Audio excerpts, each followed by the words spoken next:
Hey everybody, welcome back. This is what you've all been waiting for. This week we're going to dive back into the Seplos DIY battery build. For those of you that haven't seen the battery build, I'll put a link. I think it's up this side. You can go and have a look at that one. Probably a good idea to watch that before you watch this video. Now, mistakes were made, as has been pointed out by a lot of you in the comments. Thank you very much for that. Luckily, we have managed to avoid burning the house down. So this week we're going to take the batteries apart and rectify the mistakes. I was going to be putting in additional active balances, but I'm thinking I'm going to not do that just yet. I'm going to leave the BMS as designed to see how it performs. In the future, if we think it's not doing its job, we can relook at adding active balances. I'm back home after 3 weeks. I've left the batteries powered off while I was away. I've switched them on. Let's see what state of charge they're at the moment. 49.9 on that one. 49.9 on that one. So they haven't lost any charge. I ordered 2 active balances to install into the batteries, but they're only 1 amp balances. The thing that lured me into buying them is they came with Bluetooth. I'm not going to install these. I'm actually going to send them back and get my money back from Amazon. As I said, we'll see how the batteries go with the standard BMS. If we see a need to add active balancing at a later date, I'll do that, but I'll go for a different brand as recommended by most of you in the comments, the NEEY balancer, and I'll go for at least a 4 amp balancer, but that's for another day. We're also going to be getting into how to connect to the BMS with the battery monitor software, so we can go in and configure the batteries, etc., because I've got 304 amp hour cells rather than 280 amp hour cells, which is what the BMSs are configured for. I'll also take you through how to make up a cable in order to connect to them using your laptop. Okay, so let's get stuck in. Let's get the battery taken apart so we can remove the offending washers. Switch them off. We'll do them one at a time. Oh, this thing's bloody heavy. Heck, you know.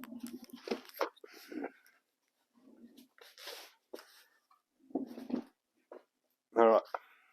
Hopefully this thing doesn't roll away from me.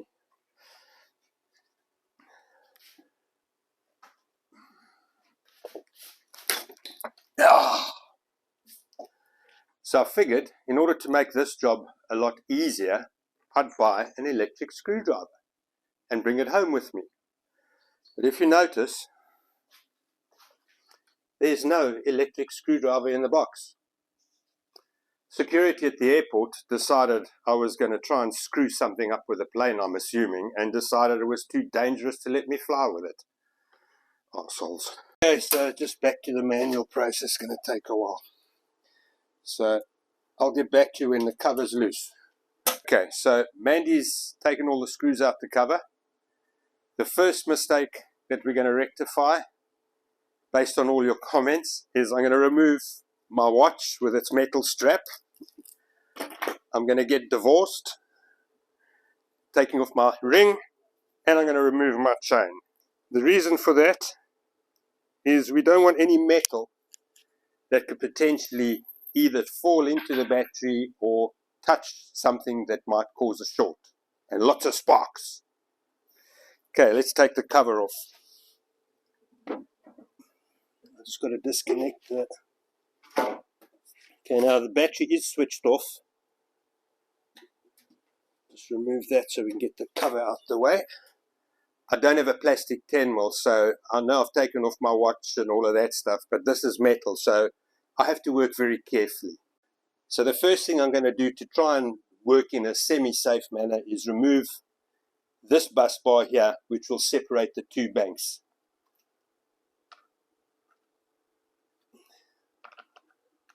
Move that out the way.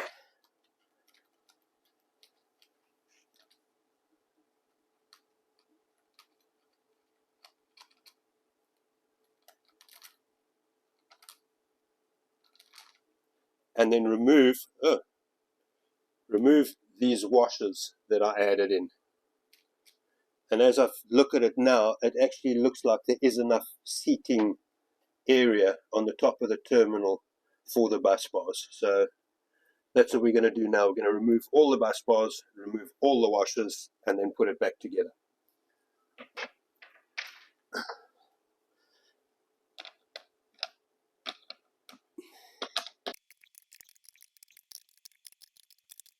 Okay, now something else that people pointed out to me was when I put this battery together, I put it together in this configuration and then tilted it up.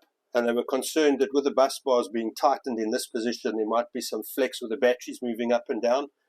If you watch when I untie this bus bar, you won't see, but see there is some flex in the bus bars themselves. So that takes account of that issue. Right, let's take these all off.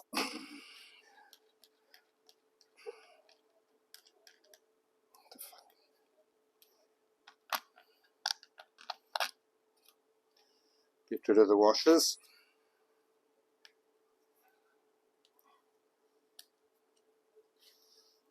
Put that back.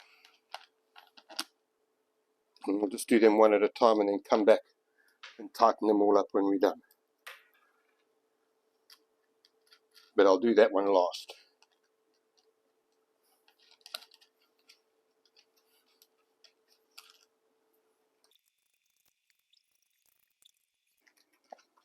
And doing them one by one means I don't have to refer to the manual about where the cables go when I put it back together. So that helps. Okay, so I've taken all the nuts off the bus bars. I've got nuts on here because I've already taken the washers off, so I can make sure I don't screw up by taking the bus bar off, removing the washers, and then putting the nuts on straight away, so I know which ones are done and which ones aren't.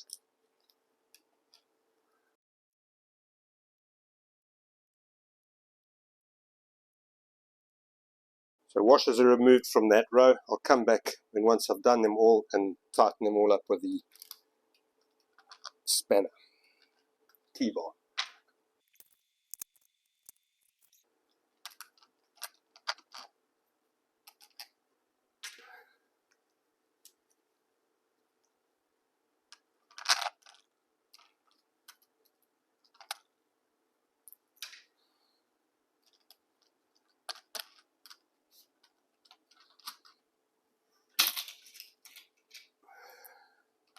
And just work in a methodical manner so you don't screw up.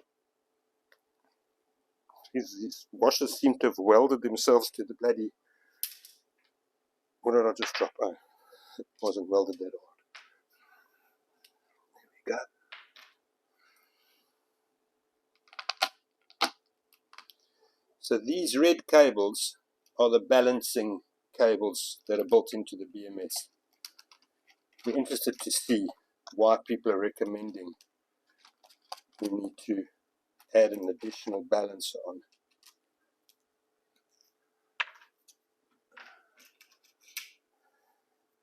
I mean, the cells are all currently within 1 or 2 millivolts of each other, and it doesn't seem to have changed in the last sort of 24 hours that I've had the battery packs switched on again.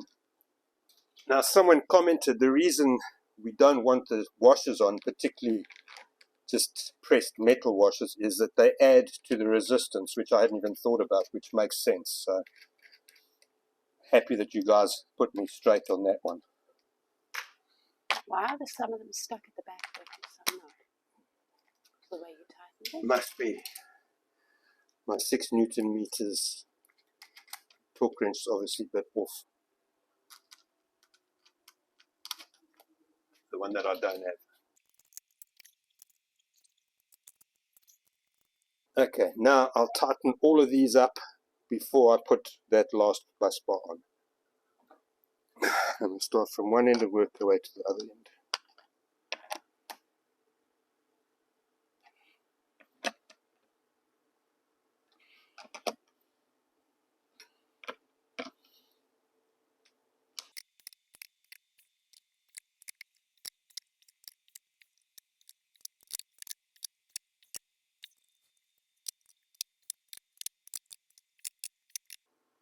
Okay, those are all tight. Final bus bar to go on.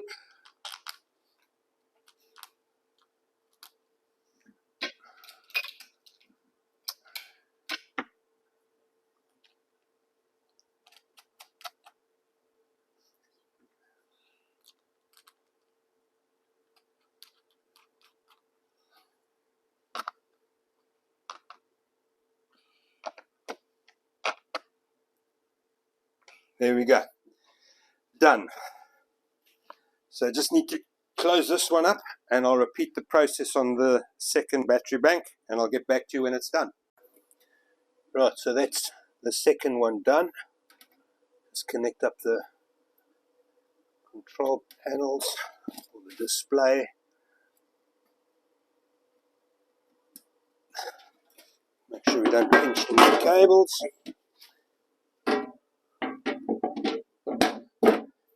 Now I'll just leave Mandy to screw it up. If I had an automatic screw, what would I need you for? Okay, that's the second one done. On to the next step, hooking them up and configuring them and getting them to talk to each other. I'm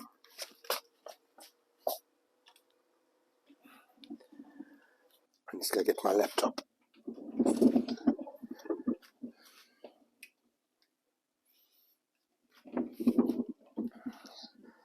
So this is going to be the primary battery, and that'll be the secondary. Right, I'll go fetch my laptop. To do, switch them both on, make sure they're working since I've had them apart. Both working.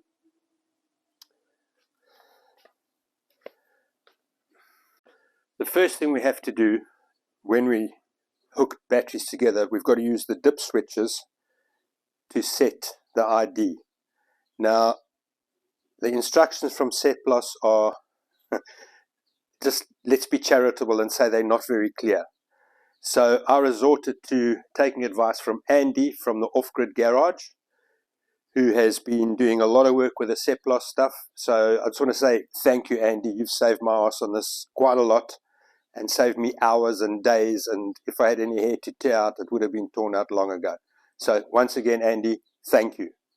Right, so your primary battery is battery 0. So all the dip switches on the primary battery are down. This is battery 1, so dip switch 1 is up. Now that's for the RS485 communications, battery 0. To connect the two batteries together, all you need is a standard Cat6 cable. Cat5 will do as well. And you plug it into RJ45 connector on each. I'm just using RJ45 connector 2 on both of them. So those are the two batteries now connected together. Okay, for the next step, you're going to want to pick up a USB to RJ45 adapter. You can pick them up on Amazon pretty cheap. This one I ordered wasn't the cheapest, but it was the only one that would arrive within one day. I left it too late to order. So that one was 24 bucks. Then you want to get, there's another standard Cat6 cable. If it's standard color coding, these are the colors you're going to need to connect. So the orange cable goes to A positive, the orange and white cable goes to B negative, and the blue and white cable goes to ground. Right, so the next step, what you want to do is you want to get your laptop and you want to open up Device Manager. Once you've made up your cable, RS485 converter, you're going to plug your adapter into your USB port. At the same time, you're going to be wanting to keep your eye on Device Manager to see what port comes up. So if you have a look over here, it's USB serial port COM4. So we know which COM port we need to use. And once that's done, we're going to plug the other end of the cable into the primary battery, into the RJ45, the RS485 port. Okay, so I'm back from Leroy Merlin. went to go and collect the panels, so there's no excuses not to get this done. We'll pick up where we left off. We've got the RS485 adapter plugged into the laptop and connected to the primary battery bank. Because the batteries that I've got are the version 2 of the BMS, not version 3, we need to use an app called Battery Monitor, which you download from Seplos. In order to download apps, you have to register with Seplos and get an account in order to get any of their data and apps downloaded. So once you've launched Battery Monitor, what you've got to do is you've got to set the baud rate and the port number. Now the port number is the port number we saw in Device Manager when we plugged the RS482 adapter in, which was COM4. The baud rate is set for 19.2. What you also need to do, which I didn't go through, which I'll do now quickly.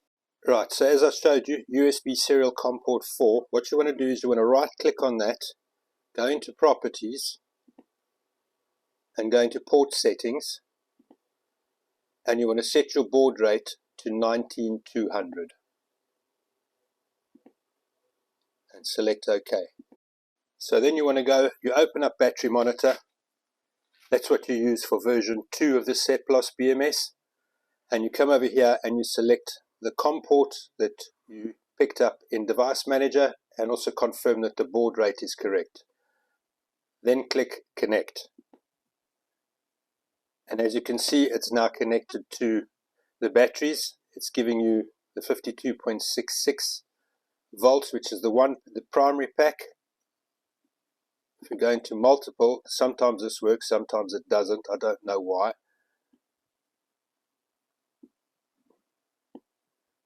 It only gives you pack 0, which is 52.66. If you then select pack 1 here, I've found that it alternates between the two packs. Now, before you can make any configuration changes, you have to log in. And the username is admin. The default username is admin. And the password is also admin. All lowercase. So let's click on multiple. See if that's going to bring up both packs. Sometimes it does, sometimes it doesn't. I don't know what the hell this thing's playing at. Click it again. Nope. 6.6. Let's see if it goes to the other one. Click multiple, and it goes to the. There we go. So it's showing you pack 0, which is the primary battery, and pack 1. So 52.66 primary, 52.69 secondary. Total capacity is 304 amp hours on both. I have already uploaded the parameters previously, but I'll show you how to do that now. So let's close that off. Now we're going to go, we'll try this first. Upload parameter. What happens there? So you can select the parameter you want to upload, assuming you've got some predefined parameters. But I'll show you how to change it quickly. What you would do is upload parameter. Now that'll upload the parameters from the batteries into Battery Monitor, so you can go in and make changes as you want. Now go down, I think it's number 58. There we go. Battery rated capacity. So what you do is you click on it there, double click, and you would then change it to whatever battery pack, whatever battery cells you're using. So I'm using 304 amp hour cells, so I'll change that to 304. We'll download it, we'll close, and then we'll save. Now you can save this parameter, and it'll save it with the current date and the time that you've uploaded it, and you can just save it. So if you want to go back, you can then close this off. I'll show you how we go back. So if we want to reload those parameters, for example, if you're setting up more than one battery the same, you go load parameters, and then you find the battery, you find the parameter that you've just uploaded, which will be that one over there, 1617. Select that and click open, and that'll upload those parameters to the battery or subsequent batteries as you require. One thing I missed, in order to set the parameters correctly, you've got to go upload parameter, come down to section 50 at number 58. You type in 304, you hit download, you click close, and then you have to click set all. And then that will set the rated capacity to 304. I wasn't doing that correctly before. And that's basically it. As I said, I'm not making any changes to any of the other parameters. I'm going to see how it goes with the standard default settings. If I need to, I'll refer back to Off-Grid Garage and get some more information from there. If you have a look here, you can see all of the cells. It reports each individual cell's voltage, and they're all within 1 millivolt of each other. So I don't think that that's anything to be concerned about. That's cell pack, there we go. And that's all there is to it as far as talking to the batteries using the RS458 port. There are some other nuances if you're going to be controlling the batteries with the CAN bus from the inverters. That's something I'll get onto a little bit later when I'm ready to hook them up to the inverters. Okay, let's open up this inverter and see what we got inside. Looks very similar to the layout of my existing ones, which means hopefully I can reuse all of my existing cabling that I've got in place. There we go, it's not that one. It's just those two screws. Let's that cover off. Disconnect the RJ45 cable. Now, I believe this thing's supposed to come off. It's detachable allegedly, but we'll worry about that later.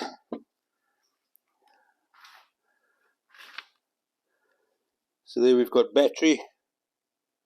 They don't say which is positive and which is negative on that there. DC input.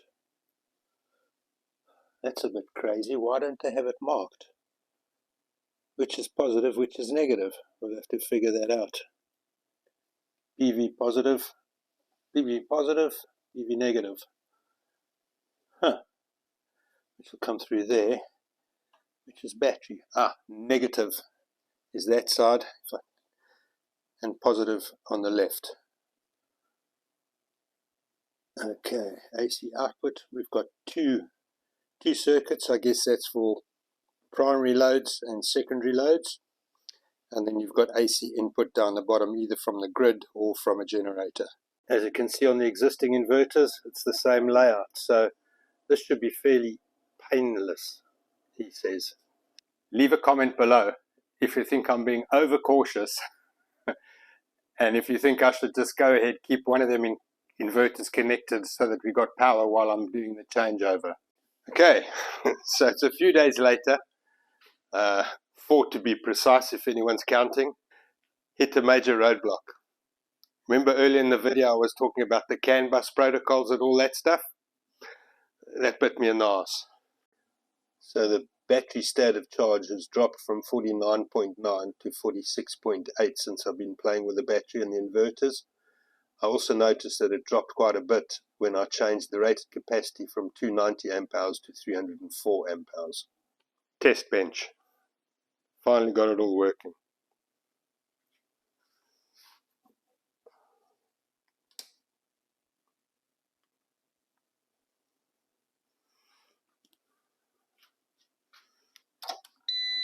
Switch it on.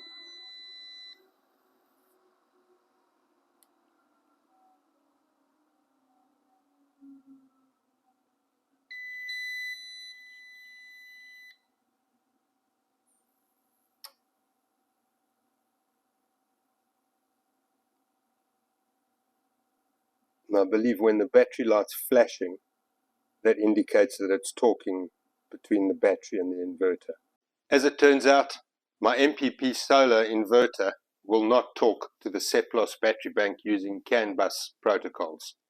The after-sales support from both MPP Solar and Delhi Green Power have been fantastic, always very quick to reply and with pertinent information. So with all the info they provided, I was finally able to figure out how to make these things talk to each other. They're talking to each other using the RS485 protocol via the CAN bus connector on the inverter and on the battery bank. It took a while and quite a few variations and combinations of cables until I got the right cable to allow them to talk to each other. So now we can move forward. I hope you've enjoyed watching. I will put another video together going into more details about how to make up the cable, what pins to what, in the next couple of weeks. Stay safe out there, and I'll see you next time. Ciao!